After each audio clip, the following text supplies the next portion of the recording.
And at this time, we'll open it up to any public comment. Is there anyone on? Thank you. Next item up is the approval of the minutes from the December 27th meeting. I'll second.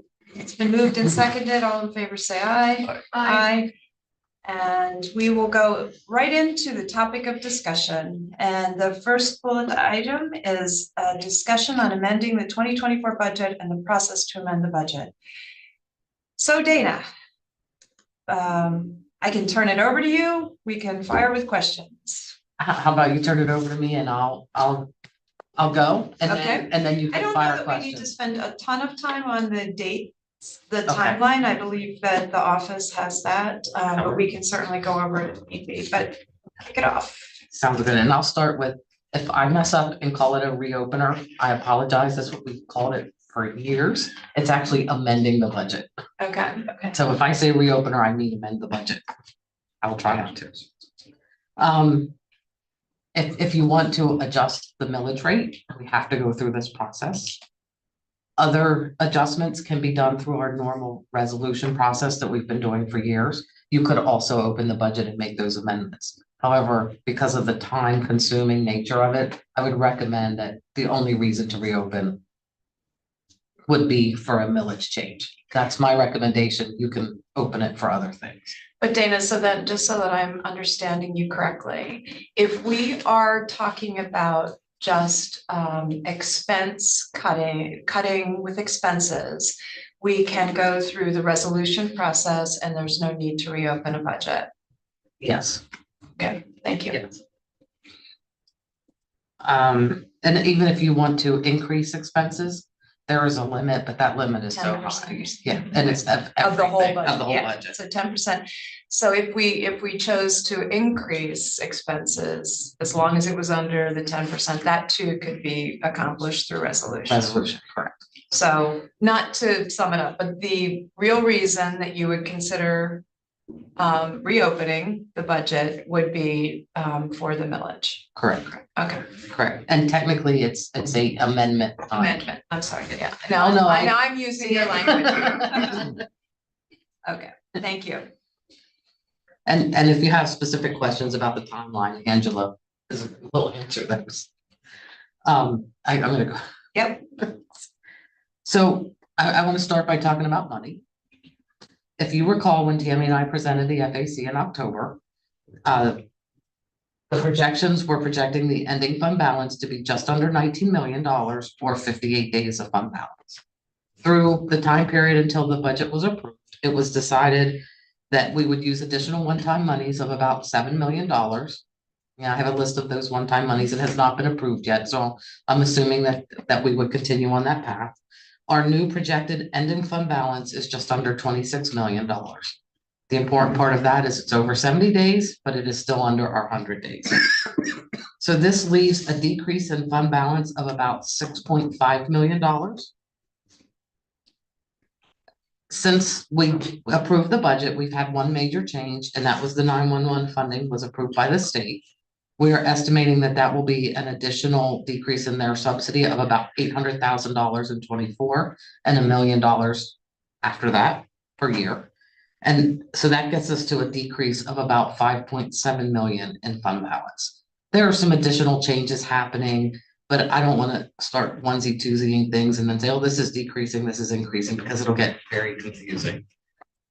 So we have currently a difference between our revenues and expenses of 5.7 million. And the adjustments to fund balance.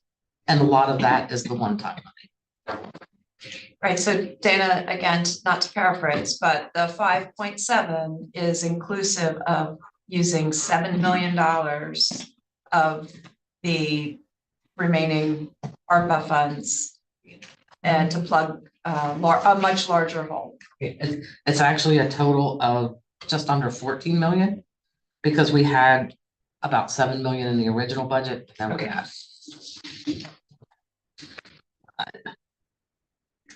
So is that 7 million all ARPA money or is it other reserve money? That 7 million is all ARPA money. So the other seven, so you're saying we are using 14 million of one-time monies. Is it all ARPA? Yes. No, so, we have 528,000.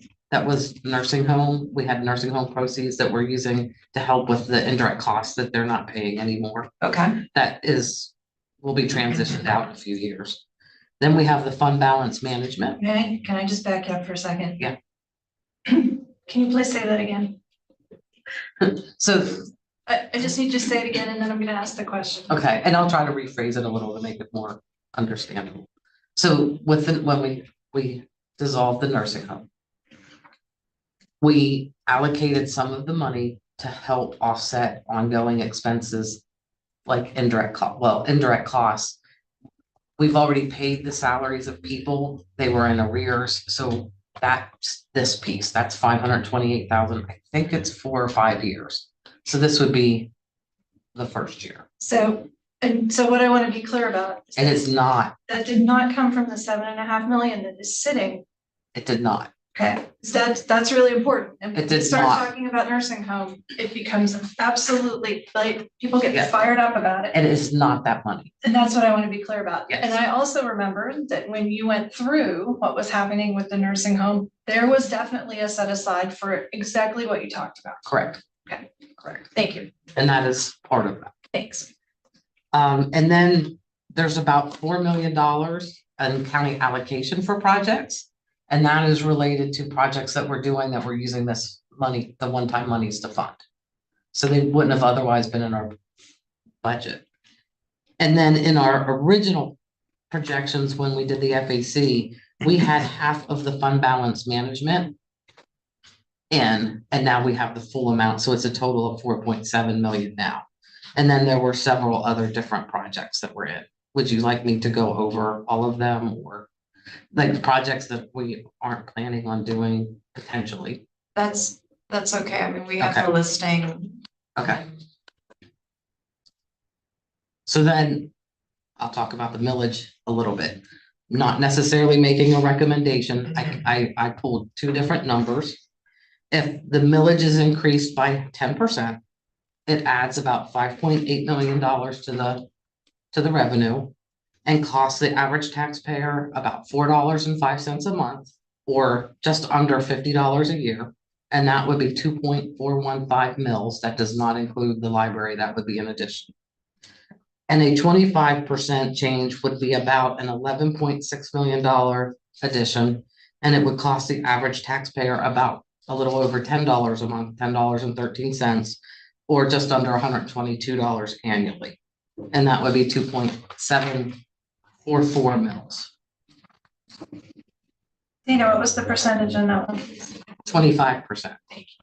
And the reason I chose those two numbers is 10% would get us to where, if we still allocate all of those funding, we would have basically close to a break-even budget for 24. And the 25%, we wouldn't have to allocate all of the one-time funding. We would still have that remaining for other projects.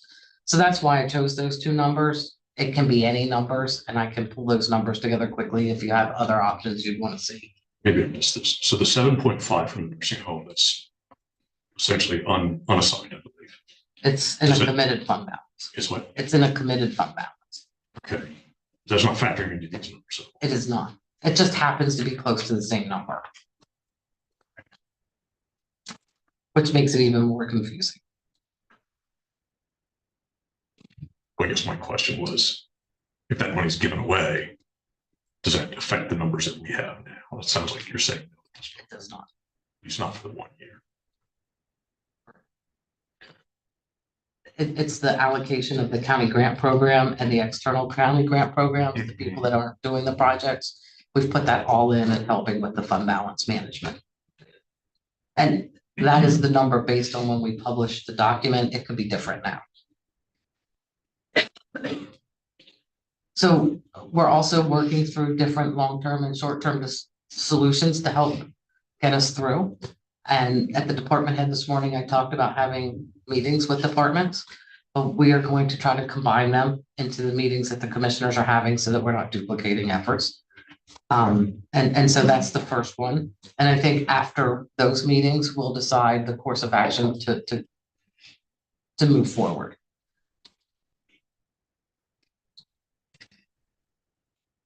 Is that good? Any more? Yes, good. I guess this is more of a process question. So the, so in late October, early November, I guess it was, we were given a budget document Yes. that if if you do the numbers, showed $41 million. Yeah, 41. Right, that's a far cry from what we're talking about now. So, and we were not even aware of a gap until very late in the budget cycle, quite frankly. So that has certainly led to significant confusion on the part of, I would say, commissioners and staff and the public. So is there something going on here that we would not be aware of that scale of a problem until so late in the cycle when there's virtually nothing can be done other than suggesting reopening the budget, which the amending to get the terminology right, which is essentially how to attack a problem of a significant deficit. So that problem was very attention getting when the document that the Board of Commissioners voted on, approved, and circulated to the public says $41 million. Looks like a big problem. So how do we end up there? And now we're talking about 5.7 plus the 7.5 million that we're using to essentially make it look better. So when we do present the numbers in October, yep, we do show the actual budget number and we compare it to our projections. And you see the difference. And in that budget document, we did have a bigger gap than we do at the end. The difference is only $7 million. The only change that we made is the change that we also made in the projections. The revenues minus the expenses were $40 million, but all the one-time monies weren't applied yet. If you look at if you go back to the presentation, you'll see that I think the number was about $20 million at that point that we applied. Mm-hmm. And now it's about 29 million. And that's on page 1.3 of the budget document. So we do have, and we did add this. This is something that we added this year. Because in the past, we would only move small amounts of money between unassigned and assigned fund balance. But with all the one-time monies that we have flowing, that has become very material. So we added a line in the budget to show that. Otherwise, it would look like we had a $40 million difference. So just so I'm clear, the new target number for the gap, which I heard a different number this morning than I heard a couple days ago. So what is the number we are looking at? And I presume that is the number we're going to discuss with departments. Correct. In looking for opportunities to narrow that gap. So assuming the board approves moving all of the assigned and committed fund balance that we had discussed as part of the budget, I am sorry, I keep getting calls that are robocalls. So assuming that the board approves that, thank you. Assuming the board approves that. Wait, sorry, I lost my train of thought. We have a $5.7 million difference between in fund balance. So that would decrease our fund balance by 5.7 million. Okay, so 5.7 is the number we're using now. And at what point we had a discussion about more monitoring, ongoing monitoring as things go. And we all know that's a moving target. But so at what point do we see what the next year's number is likely to be with at least say an 80% confidence level? So things change as we go. Right. So I can't give you an 80% confidence level at any point until I know all the decisions that will be made throughout the year. But we have projections now that are for 25. I don't expect big changes unless something major shifts. For example, 911 is a major shift. that will shift our projections. And when we did present back in October, did have a scenario where 911 and MHIDD was funded. And we did say 25 would be the first year for 911, and it is happening in 24. So that's a slight adjustment. But we do try to kind of estimate that we're in the 56 to 60% range based on what we currently know when we do our projections, but it shifts every day. Yeah. Well, I want to be clear on this. I would not be asking you to, for instance, the 911. I would not be asking you to budget based on an assumption that we're going to get something that is so up in the air. Legislative action is up in the air. And the same on any of those things. So we should not be budgeting for best case scenario. We budget essentially for worst case scenario. So we know it's going to, well, not always worst case, but we normally would leave something big like catastrophic. that out. We would leave something like that out, but we would also show you the scenario with it in. Right. Yeah, I just want to be clear. I'm sort of not advocating, go into budgeting by, wishing, wishful thinking or luck. Luck is not a good strategy for budgeting. And when we do our spring estimates that we provide to the board are early in the year. So we're still having a lot of changes that are happening, but it does still it's our first reset.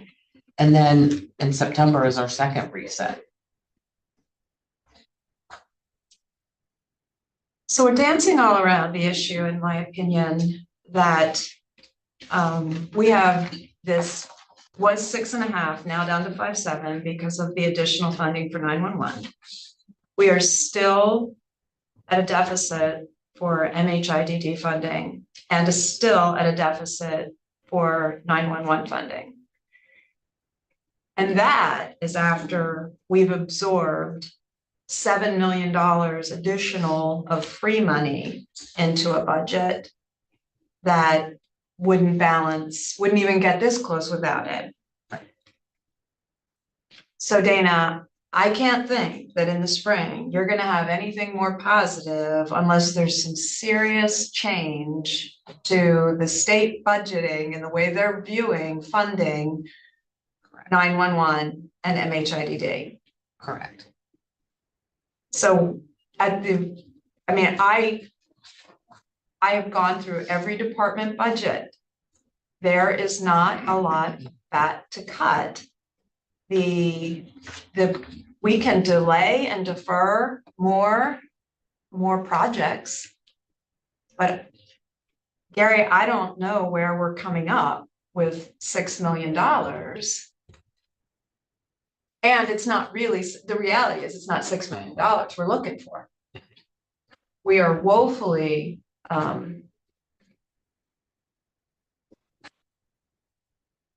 under in our revenue category. And I know you can look to increase fees potentially in some areas, but you can't control many of them. Many of the services we provide, we don't dictate the fees on. And there's not enough there because our departments are increasing their fees and looking at it. So there's not a big windfall. And I know there was discussion about freezing salaries. That doesn't get us there.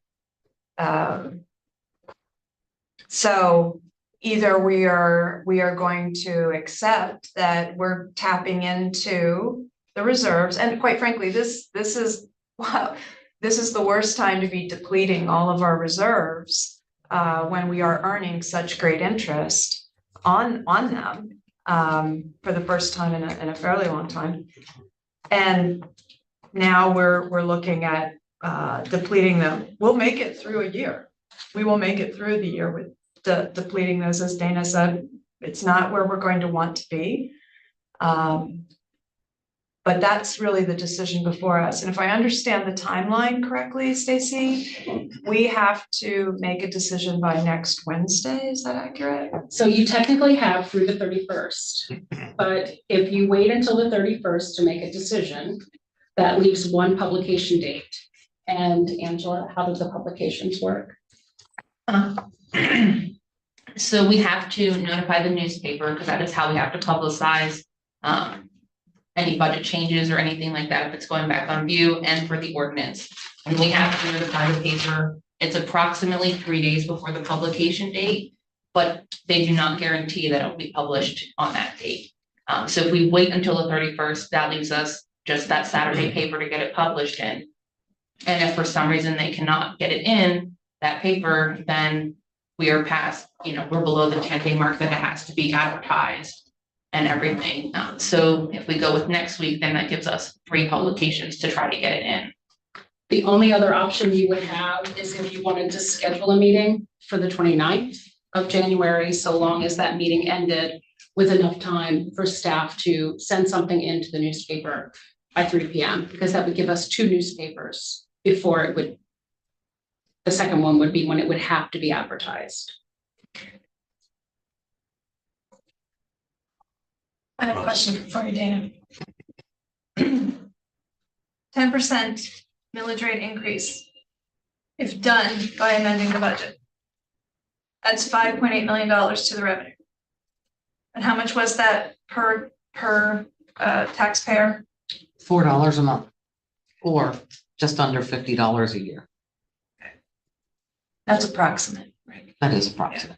That's based on the average Average taxpayer. Because we don't pay taxes per capita basis, we pay on our property. Correct. Okay, so I'm sorry. And then the next option you presented, but there could be other ones, is 25%. At $122 a year. If we don't do anything, sure sounds to me like we're looking at least a 25% increase at the end of this year. That's probably 35. And what does 35 work out to? Or maybe do math on it. No, I don't know. No. You can tell me later. Well, yeah, it would just be. It's $14.18 a month. Yeah, we'll go with that. I don't know what millage rate that backs into. Couldn't even think that through. 14.18 Per month. per month. Be just under $200 a year. Substantially, 175. When was the last time this county had a millage rate increase? 2014. How many has it had since 2000? You were taxing my, I don't have that. answer. I'll figure it But out. That's all right. I don't, just asking. Just thought you maybe. The chart in here wouldn't have it back that far. it may. The annual amount's $148.36. Dana, there was a time when, probably, I think, if I remember correctly, back when I looked at the chart, there was a time where there were smaller, consistent increases being made. Yes, that is true. So a lot of things changed in 2014 that helped us. Our 911 funding had changed, and that was kind of a windfall. We also started paying some of our debt off, and so we had less debt later on. And there were some other things that helped even that out so that things were decreasing instead of going up. The economy was big in that because prices just weren't increasing at the same rate that they are now. But before that, historically, we would have a year where we would do an incremental change, 3 to 5%.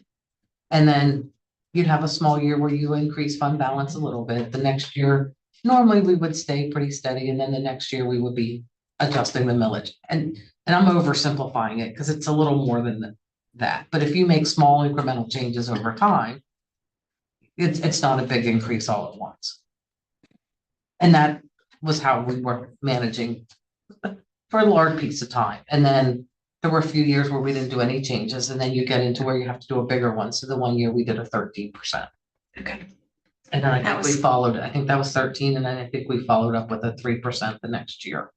And then we had all those good things happen that we were able to sustain the millage relatively stable. You had projected this difficulty prior to COVID, that this was going to be coming within this time period. Absolutely. And COVID just kind of bought time. Yeah, it was COVID and a couple of other things. We we were thinking that we were gonna have to pay for the election equipment out of our pocket. So that was one thing that we got a substantial amount of that paid with a grant. And our many projects were delayed. By now, we thought the P25 project would be completely fully done. So we delayed the first bond issue and the second one. We'll be doing that probably later this year. And so some of those delays in projects got us there, but then also with the COVID, we also had a lot of one-time money that was helping us fund our operations. And so it did delay this issue, and it also kind of masked the issue. I mean, we knew it was coming, but our fund balance wasn't depleting. And it's like a boomerang, like the longer you go with that one-time money, when it stops, that's a big drop off. And part of that you're referring to in terms of the idea that this was predicted. Part of that is a result of the fact that we do budget very conservatively. And this just a few weeks ago sat here and said, it's always ends up being better than what is projected in the budget. And he reached the wrong conclusion, said it'll all be fine because it's always that way. So, but there is a long history of kind of this danger zone being on paper there, and then we don't hit it. So and that's good. That's not bad. So, but up until recent times, we were still that per day, the number of days, reserve days was still climbing. So about, I guess 2 years ago, it was still what, 125, something like that, well above what is suggested. And in that time, we also received 49.2 million in federal Biden bucks, free money. We also sold a nursing home, 22.5 million. And we didn't realize we got a windfall 22.5, but that was the selling price. So it seems more than a little relevant that in such a short period of time, we went from being there with plenty of reserve, so to speak, to being now on the edge of something we don't understand. And I would say that's going back to the question of do we need amending the budget? Well, if we can't define how big the problem is, it's hard to know what the urgency is. That's why I was asking about the out years. And I want to look at whatever projections you have, because without that, there's no sense of urgency to even suggest potential deferrals. So, and if there's not that, then aren't we kind of setting ourselves up for this nightmare scenario at the end of the year? We talked about talking to departments about, finding savings and such. I don't think there's been a real organized effort to make that message out by the commissioners, at least, since the budget was unveiled. So we're talking about there's no place to cut, but the deferrals. Did you provide a list to us of potential deferrals? I think. Okay, I don't have a deferral. So, but I know that we've not really talked about any of those to staff, and I think staff's going to be hard pressed to consider any urgency to the savings request if the commissioners don't talk about any urgency. So do we need to put some things on the table as suggestions in order to communicate to the staff and the public that we are not going to sit back with our fingers crossed hoping for the best at the end of the year? I thought, maybe I'm living in an entirely different environment, but we certainly had conversations this morning about meeting with department heads to talk about things. We've had conversations about that over and over again in this room. We've had those conversations in public meetings. Stacy and Angela are in the process of setting all these things up, and we've already had one. We already had a meeting with planning. So I think it's very false to say that there's been no concerted effort to convey that to department heads. We certainly have conveyed an urgency to this matter. No, and as well as, I'm still speaking, as well as the fact that there's a process to this. And what I have learned is that we have a $6 million problem because we have a state problem. We have mandated human services that we have to deliver, public safety and mental health, and we cannot get the money out of the state to take care of it. So you have two thoughts on this, right? I sat here in December and November and October and said, I want to see what that state budget looks like, right? It was due July 1. Okay, I said, I want to see what it looks like. I want to see what it looks like. I want to see what it looks like. And it produced some relief with public safety. And it produced, as far as I'm concerned, no relief with mental health, despite the fact that the board in 2023 and in 2022, with the help of our department heads, with the help of our chief clerk, went and said, we have a problem in the fastest growing county where we lack state revenue, even though we grow and we have to deliver services. So I think it is false to say that we have not expressed any level of urgency or that we don't have an understanding of the issue. That's a false statement. I don't consider it a false statement. We deserve better for our county residents, for our county taxpayers. I don't like it that we're in this position, and I don't like it that we're in it because of the state. That's the problem. Our county residents pay taxes to the state. They pay them in income tax, they pay them in sales tax, they pay them in earned income. And we need that money to deliver our mandated human services. So what are we gonna do? Cut services? Do we really want that? Do we want 911? Hello 911, what's your emergency? And the phone just rings?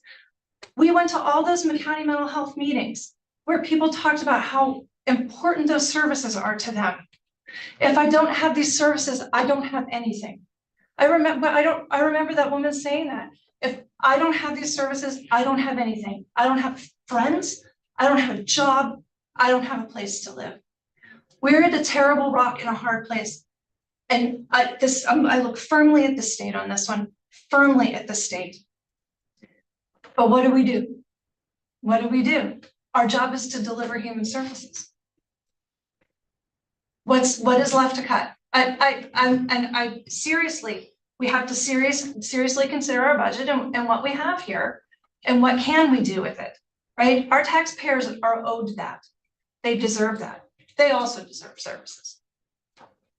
Jean and I completely respect everything that you have said. What seems to be getting lost in this, it's easy to have 120 days worth of funding when you're sitting on millions of dollars that has just been given to you.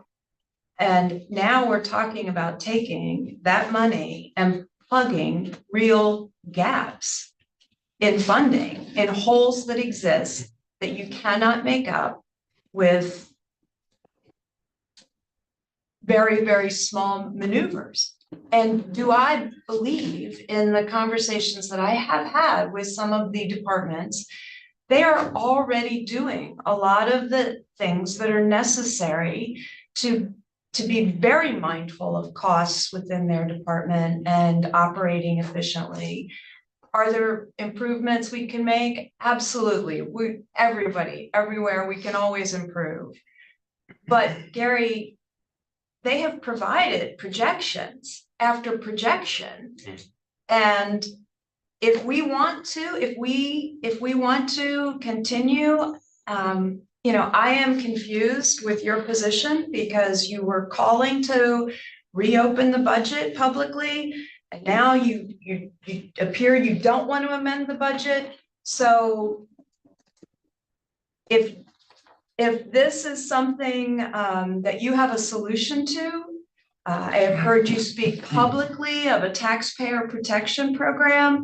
I have yet to see that document. I think it's a disservice to this. It's a disservice to this board. If you have some plan that you believe that you can put into effect to salvage this, not just really rounding up $6 million deficit. If you throw in the 7, it's a whole lot more.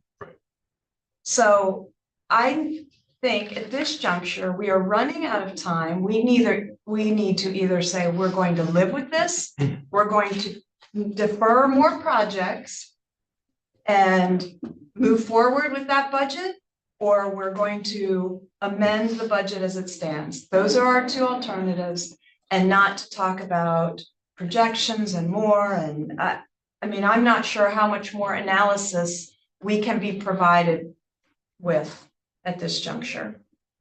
But the only point in bringing up projections is that whatever we do this year is going to affect next year's projections. Absolutely. Well, if we do nothing. So, oh, exactly. So what this comes down to is really buying ourselves time. And I've always said, I've never said we'll never raise taxes. Never said that.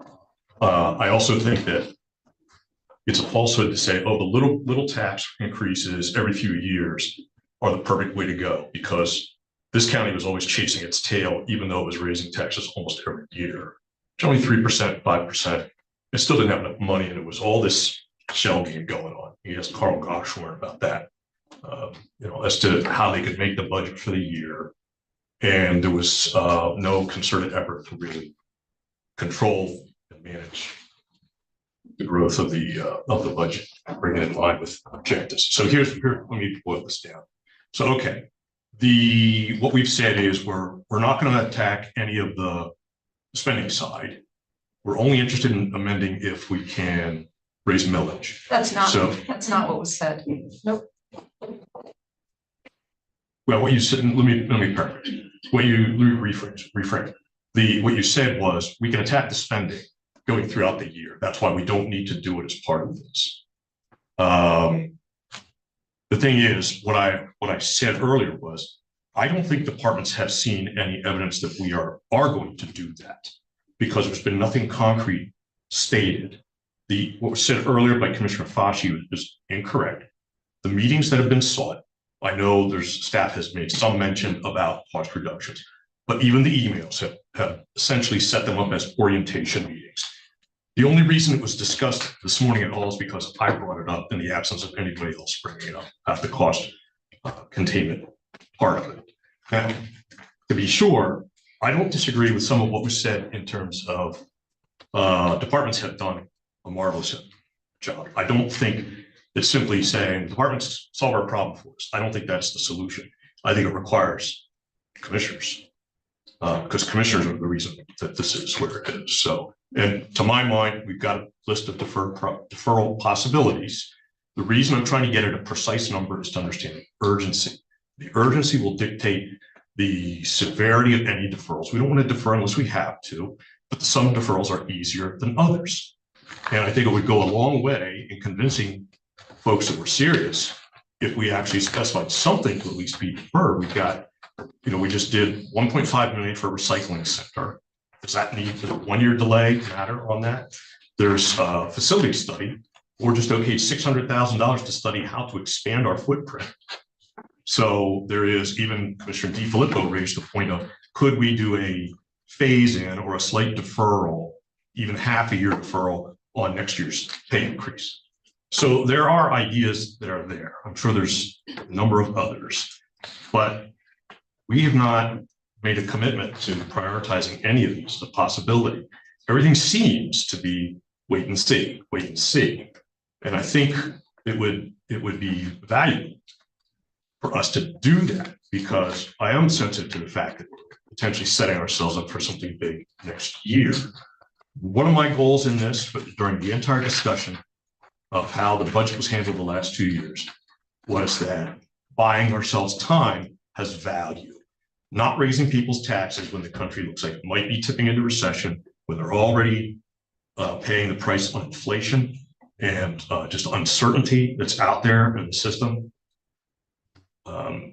has value in itself.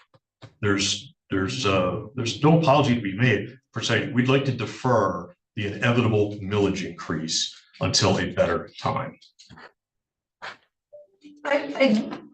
I don't think there's anything wrong with deferring an inevitable millage increase until the appropriate time, but a 35% increase is not good all at once. That's not good all at once. And I'm going to reaffirm what I said earlier. I disagree with your narrative, Gary.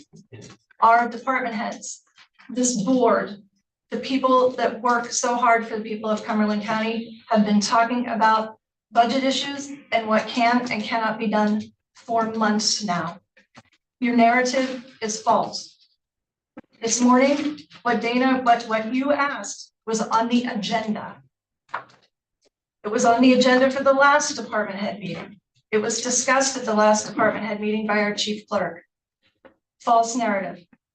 Now, I am interested in working together to fix this issue.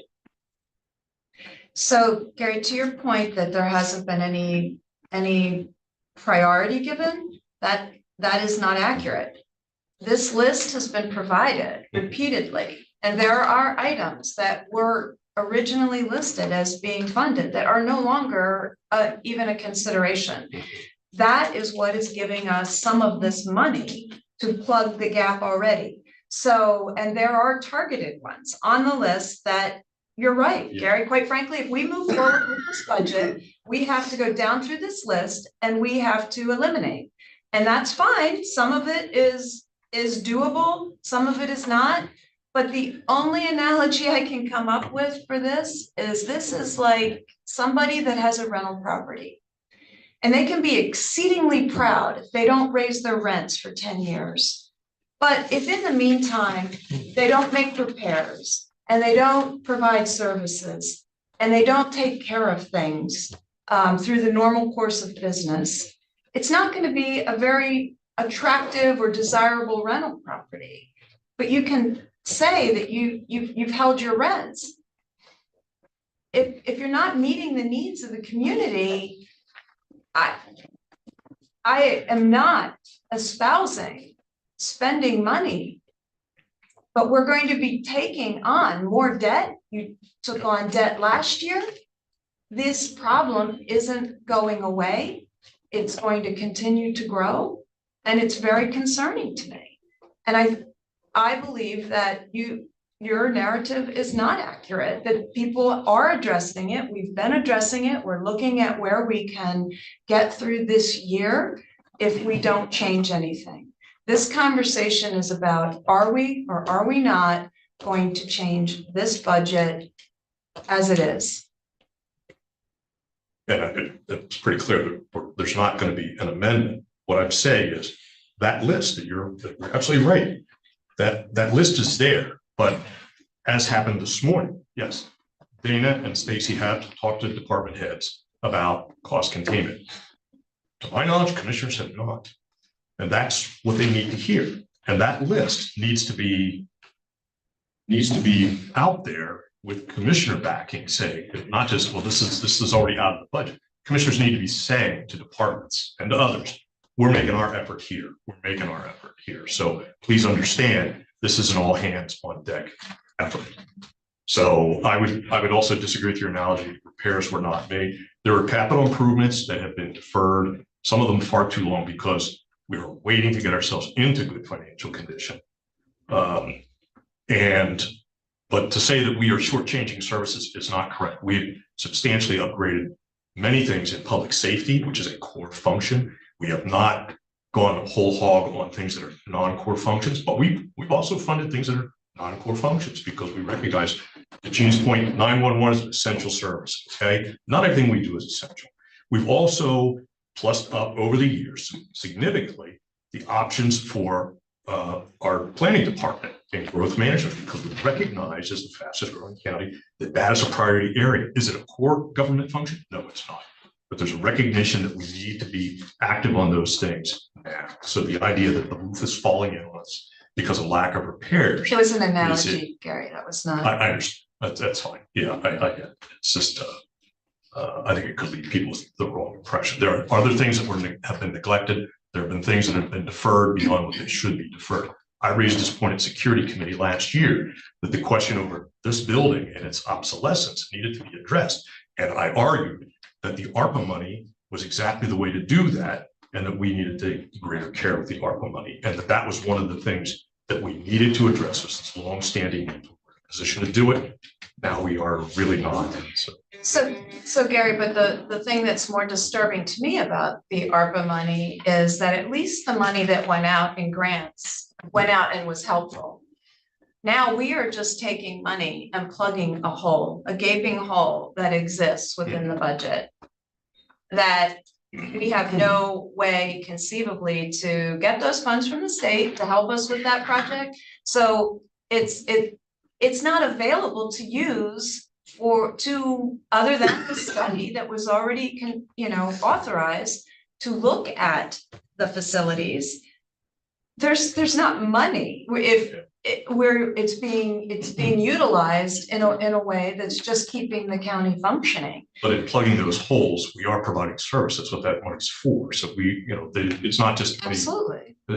So it's being spent by the county because the money was given to the county. So it's spent by the county. So it's unfortunate that it's developed the way it has, but that's a byproduct of past decisions. Some of which I was vocal about. Well, you've been here 20 years, so I think you had every opportunity to weigh in on every one of those decisions. We didn't plenty. Here, I'll remind you that you voted in favor of the plan for the ARPA funds. You voted in favor of it. And about a year and 3 months into it, you did an abrupt switch. No, that's not true. Well, we can go back and we can look at the minutes and we can play the meetings, and we've talked about this before, but we can spend all of our time rehashing the past and not Yeah, moving forward, which is a waste of time, energy, and taxpayer money. And unfortunately, we do a tremendous amount of that in this county. A tremendous amount of it. So you're coming to the table with solutions. We all have to come to the table with solutions. And if you're not, then you're not part of it. You're not part of the solution. I think it's time to rewrite this taxpayer protection plan. And there's a couple of pieces of it that are really important. One is an excellent relationship with the state and our delegation. It's important to bringing money in here. The second part, if I were going to sit down and write my taxpayer protection plan, is making sure that when our new grants person gets here, that we get her going, we get her on the right track, and she is helping us to bring dollars into this county to meet our mission, not for mission creep, but to meet our mission. We talk all the time about how this county leaves money on the table because we just haven't had that person here. And we can argue about whether we didn't like the process of hiring the person or we thought it should go some other way, but that is a waste of time. Time, efficiency, dollars. Those are two things I would put in the taxpayer protection plan if I were going to sit down and write it. And having one written that we could go to would be incredibly important. So Gary, I think one of the words that I did hear you say is that we are not amending this budget. Under the conditions that are laid out, doesn't sound like anyone wants to address the spending side of things now, but there's a promise that it'll be addressed throughout the year. No, they are addressing it now by deferring projects because that $7 million is coming out of this list of projects that has been addressed. Okay. So now if we do not amend the budget and we approve it with this additional $5.7 million deficit, we have to revisit this list and find $5 million more to eliminate. That is addressing it. What we're not addressing is the revenue side. And we have limited opportunities for addressing that. One, in all reality. So I'm not saying it's one side or the other, it's both. But what I'm hearing from you is that there is no addressing the revenue side. I would not vote for a revenue enhancement at this point. I would not vote for a tax increase right now. I find that somewhat remarkable, given that you espouse to be a conservative, fiduciary, responsible person for the county's budget. If that is not something that is open for consideration, then there's no need to reopen the budget. We will have to go through this list, look for $5 million more to defer or cut, and get to 2025 where it's going to balloon. And I hope it stops at $13 million of a deficit, but I don't know that it will. By that time, it will have the tendency to grow. Cash, Dana, when do we expect because we have the cash, we haven't spent it yet. We should not have any cash flow issues. It would probably be October of 25. Normally how it works, the cash flow issues start in about January. January, okay. It depends on how low fund balance goes. Based on where we are now, it would be the first quarter of the next year. Of next year. Now, if nothing would change before the budget of 25, 26, we would be in anticipation notes, tax anticipation notes. When interest rates are at their worst. That we've seen in a while. Well, I know tax anticipation notes would not be part of the taxpayer protection plan. It's a really bad idea. It has lots of other ramifications too. And Dana, how much, yeah, I'm concerned about that. I'm concerned about the impact of this because we have the ability to tax if we choose not to. Bond rating agencies may see that as not necessarily managing the county in the most prudent manner. Depending on how large we're willing to let our deficit get. That's a strong concern.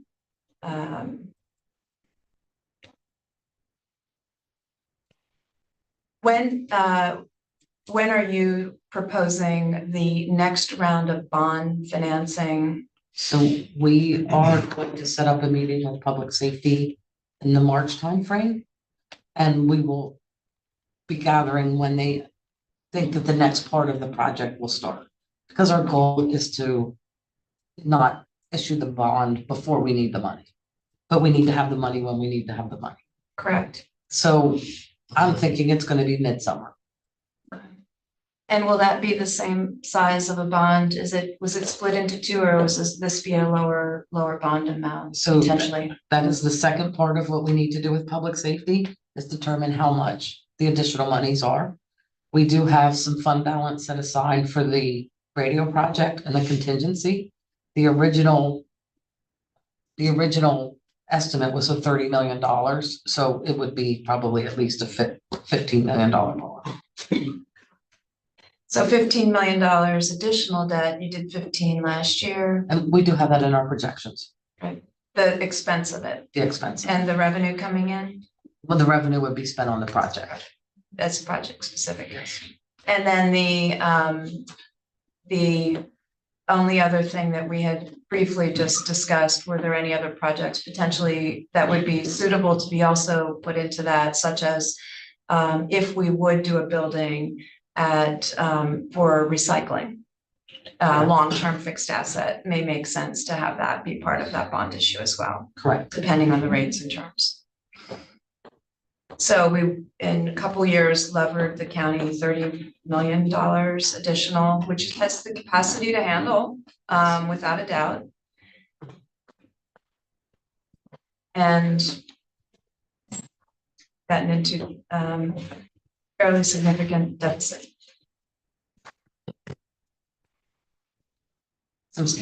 Yeah, commissioners, I just want to clarify with those list of projects. Those are projects that the review team, the ARPA review team, noted as feasible county projects. They have not been approved. They will come forward through a capital process for approval. So if the review team reviews those projects with the department applicant, which we have done with the other projects, the departments are aware that those projects are not moving forward at this time. And for most departments, they're very happy because it's a project that in 21, 22 seemed like a project that we needed to have. And now looking at it in 23 and 24, not as much. It's not what the county needs.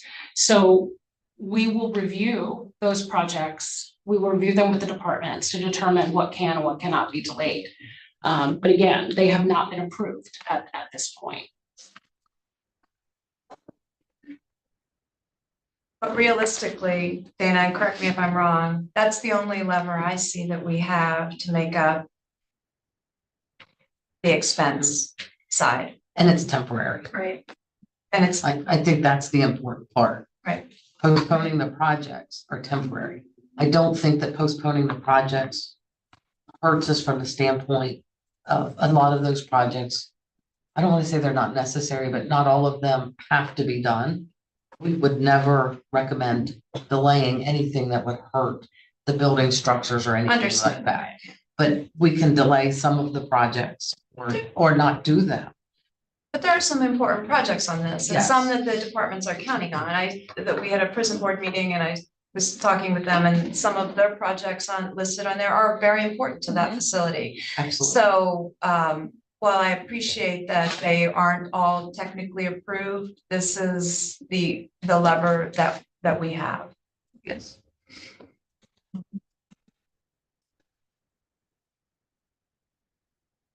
So, any other conversation? Don't have any.